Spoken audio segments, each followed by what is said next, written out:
This is Chapter 17, Discussion Number 6, The Cold War Freezes. Remember that before World War I and after World War I, no one trusted the communists, especially the ones in the Soviet Union.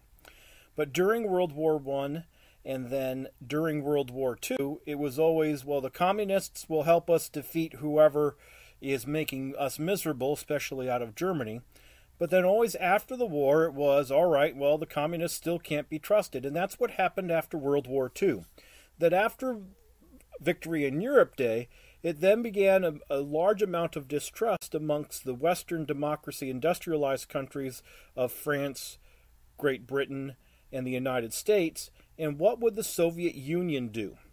And it started what is known historically as the Cold War between the Western Allies and the Soviet Union. Now, the Soviet Union forced communist governments on all its controlled territories. Remember that the Allies, during the many meetings that they had during World War II, gave in a lot to Stalin so long as he promised free elections. Well, Stalin said, okay, we're having elections, but there was one name on the ballot. One of the main reasons why the Soviet Union wanted to make sure that all the countries that they conquered on their way to Germany stayed within their influence is because they saw that having all those countries between them and Germany, who's attacked them twice, and France, who attacked them, that huge amount of territory served as their defensive barrier against incoming nations. So they established communist governments all the way through Eastern Europe so that they would make sure that they would cooperate with the Soviet Union. But the problem is that lots of people didn't want to be communists. And so they did everything to try to get to the areas that were conquered by Great Britain and the United States, along with France. So in order to keep these people in, Soviet Russia started building walls and fences throughout Eastern Europe to keep people from crossing from the communist territory to the free territories. The city of Berlin, which was the capital, was wanted by everyone who was part of World War II, who won. But it was seriously inside the Soviet Union's territory. So it was decided that Berlin would be completely surrounded by fence, and that West Berlin would be split up in the same way that all of Germany was split up. West Berlin would be split up amongst the French, the British, and the Americans, and then East Berlin would belong to the Soviets. So this is where we get the term the Berlin Wall. So no one trusts the Soviets. And the Soviets have sworn since they were founded in the 1910s that they were going to conquer the world in the name of socialism, that everyone was going to be forced to be communist, the Comintern. So NATO was formed of a lot of the Western nations as a way to say we are military allied with each other and we will defend each other against invasion, especially what the Soviet Union might do. The Soviet Union saw this military alliance of Western nations as a potential threat to their existence, especially because West Germany was included in this group. And so they formed the Warsaw Pact to oppose NATO and to make sure that the Soviet Union satellite nations that they created, all those communist governments throughout Eastern Europe, would make sure that they followed the directives of the Soviet Union and the Soviet military to make sure that they didn't get out of control.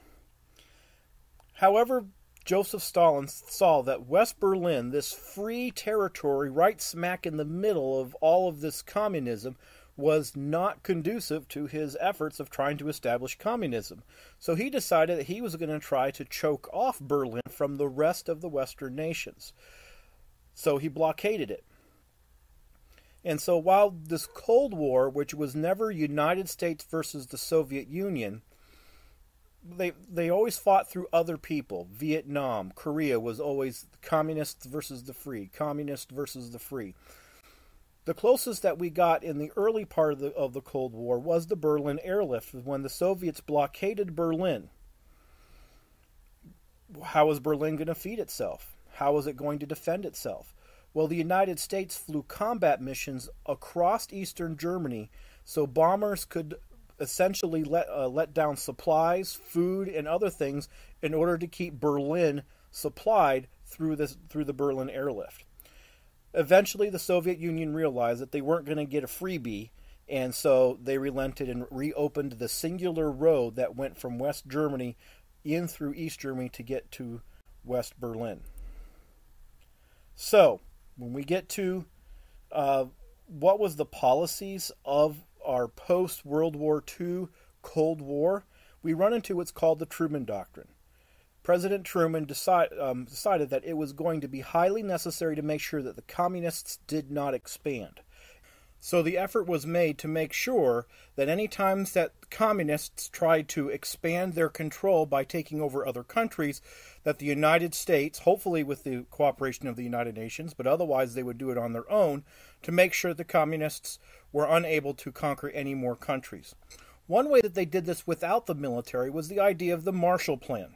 The Marshall Plan gave millions of dollars to Europe to rebuild after the complete destruction of World War II, to get them economically stable as soon as possible, so that they would avoid the communist temptation and to build up their strength so that in case the communists did attack, that they would be able to withstand a military conflict, of course with the United States' help. But the Marshall Plan actually was offered to all of Germany, but the Soviet Union and the Soviet Union-controlled countries of East Germany said, no thanks, we'll take care of our own, because the Soviet Union didn't want to see themselves as not being able to assist as well as the United States did. This concludes discussion number 6, The Cold War Freezes. It also concludes chapter 17, World War II.